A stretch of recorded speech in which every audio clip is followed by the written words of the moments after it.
благодариме што дојдовте и на денешната прес-конференција, која што е најава на тркалезна маса, која што ќе се одржи во четврток, овој четврток на 16 март, на тема сигурност во снабдувањето со стоки и нафтени деривати, можности и алтернативи. По тој повод, а во врска со најавата, денеска заедно со мене се од мојата лева страна господинот Иван Петровски, кој што е генерален директор на Фершпет-АД Скопје, исто така е председател на Македонската транспортна асоциација во рамките на комората, и од мојата десна страна е господинот Ристо Јаневски, кој што е директор за логистика и услуги на клиенти на ОКТА-АД Скопје и воедно председател на Сдруженијето на енергетика при Стопанската комора на Македонија. Двете витални и главни асоциации кои што се носители на активностите во врска со темата. Како резултат на честите блокади кои што условија застои и нефункционалност во превозот на стоки во патниот и во железничкиот сообраќај кон Република Грција, а во насока на изнаоѓање на решенија за надминување на ваквите состојби, како што напоменав, Стопанската комора на Македонија на 16 март ќе биде домаќин на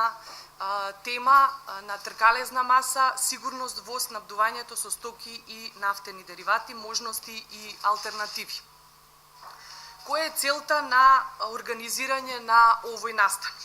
Првенствено, целта е да се презентираат главните прашања кои што се поврзани со сите предизвици, можности и расположливи решенија во сигурноста на снабдувањето со нафтени деривати и други стоки кои што секако се неопходни за тековните потреби и тековното работење на стопанството. Организирањето на ваков настан исто така го темелиме и на потребата да се укаже пред се на последиците од ненавремените испораки на стоки до крајните дестинации, кои што секако представуваа значителен проблем за планираното тековно работење на компаниите кои што редовно ги имаат и ги извршуваат своите увозно, но и извозни активности, а кои секако негативно се одразуваат на стопанството во целина. Зошто го велиме ова вака? Бидејќи знаете и во услови кога имавме целосна блокада на граничниот преминев зони, која што како што е познато траеше 3 полни недели, единствен позитивен момент беше нормалното одвивање на превозите од железницата и оперативноста на премините Меджитлија, Ново село и Делчево, кои што пак од друга страна немаат соодветни технички услови за потребниот увоз на акцизна стока. По завршувањето на оваа блокада, односно по пуштање на преминот в зони во функција, компаниите веќе наредниот ден се соочија со нов проблем, а тоа беше целосниот прекин на железничкиот сообраќај во време траење на 2 недели.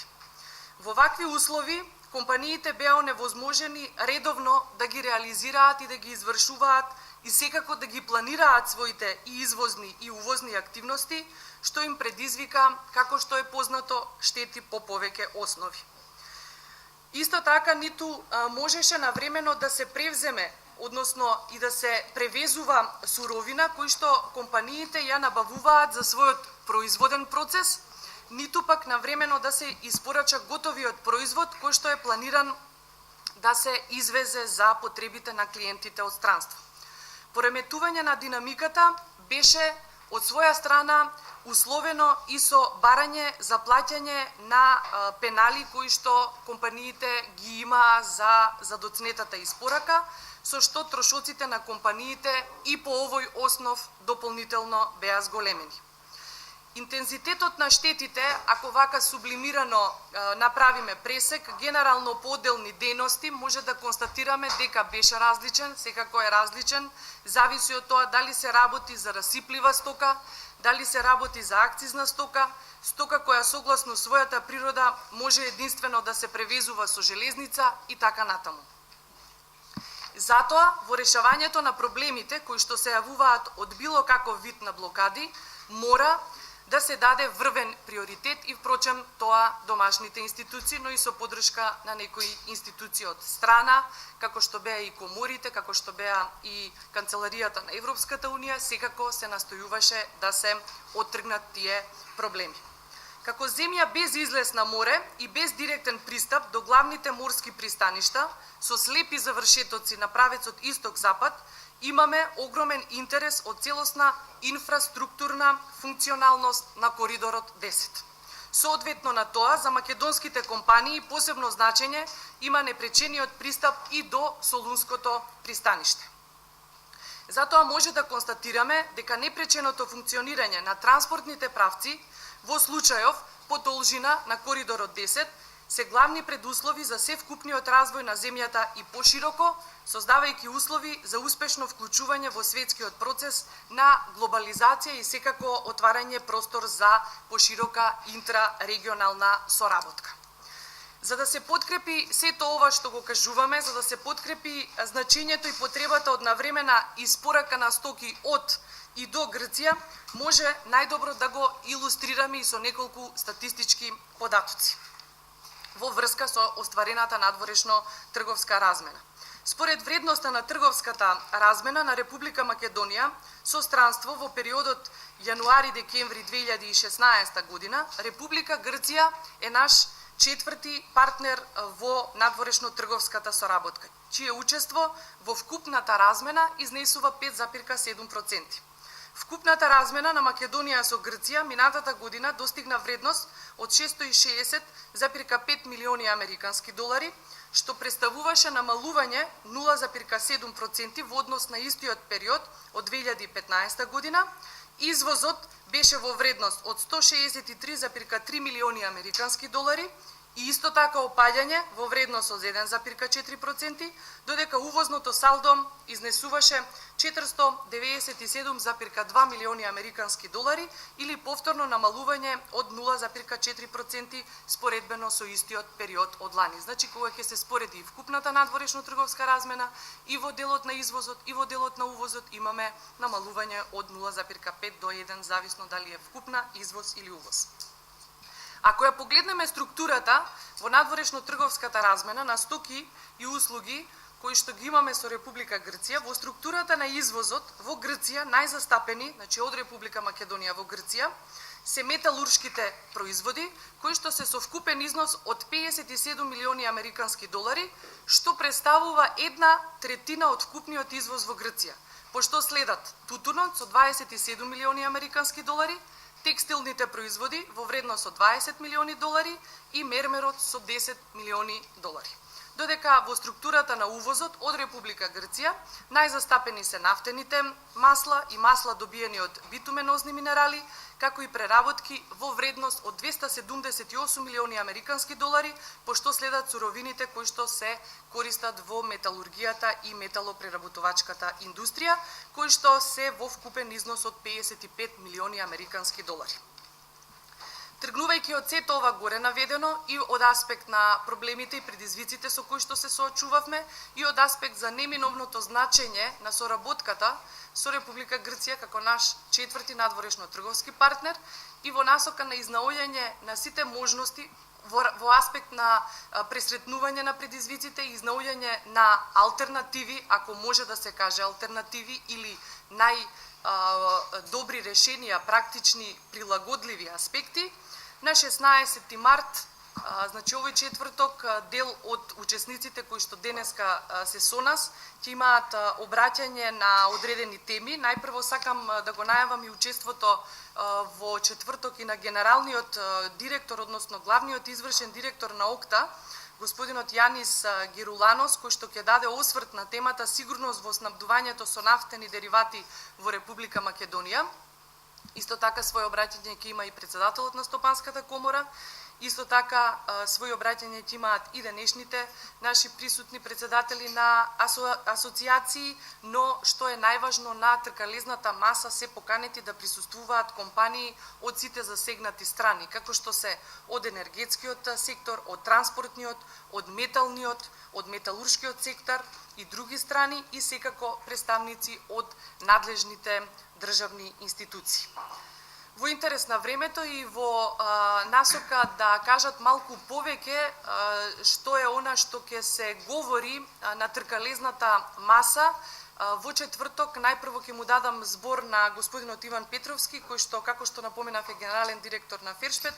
но исто така и председател на Македонската транспортна асоциација во рамките на комората, накратко да каже, односно да ја најави оваја тркалезна маса од аспект на неговото обраќање, а тој ќе има представување за сегашните состојби, но и секако новите предизвици во транспортот на стока од Солунското пристаниште. Господине Иван, повелете. Улогата на Солунското пристаниште во ланецот на снабдување на индустријските капацитети и пазари во Република Македонија е доста голем. Последиците од неодамнешното нефункционирање на тој ланец ги почувствувавме сите. Токму за овие сегашни состојби, но и идни предизвици во транспортот на робите по коридорот 10 ќе разговараме на тркалезната маса во четврток. Имено, две големи грчки државни компании се отвараат кон приватниот капитал. Станува збор за отпочнување на давање на Солунското пристаниште под концесија на глобален приватен пристанишен оператор и второ, процес на либерализација на пристапот кон грчката железничка инфраструктура и почнување со работа на приватни железнички оператори. И двете мерки ќе придонесат кон натамошно намалување на економското растојание помеѓу Солунското пристаниште и пазарите во Република Македонија. Јас толку би кажал само како една кратка најава и би ве повикал уште еднашка во четврток, каде што ќе разговараме за повеќе детали и каде што ќе земат учество и сите странки што се заинтересирани и што Елисавета ги спомна. Ви благодарам. Јас нешто посебно не би додавал сега на целата ова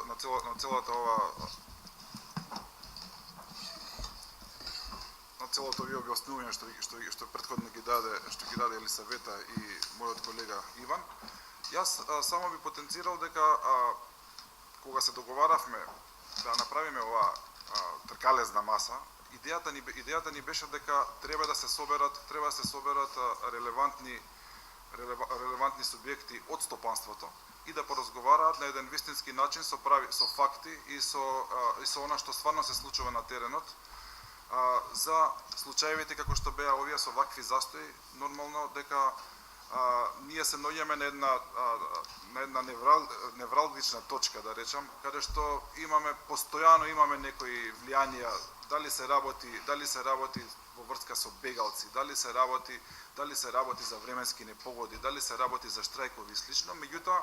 сите тие фактори на некој начин предизвикуваат некои застои во снабдувањето пред се на енергенси и тој застој во снабдување на енергенси на различен начин влијаат на компаниите во нашето стопанство и нормално предизвикуваат штети кои се не само од економски карактер, меѓутоа она што сакаме да го разговараме и да го дебатираме на некој начин во четврток е дека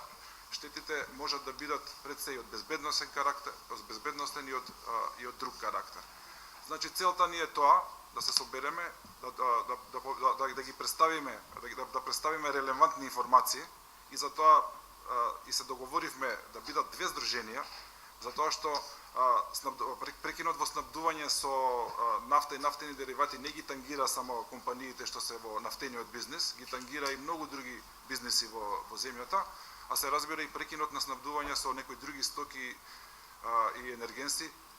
нормално ги тангира сите енергетски компании.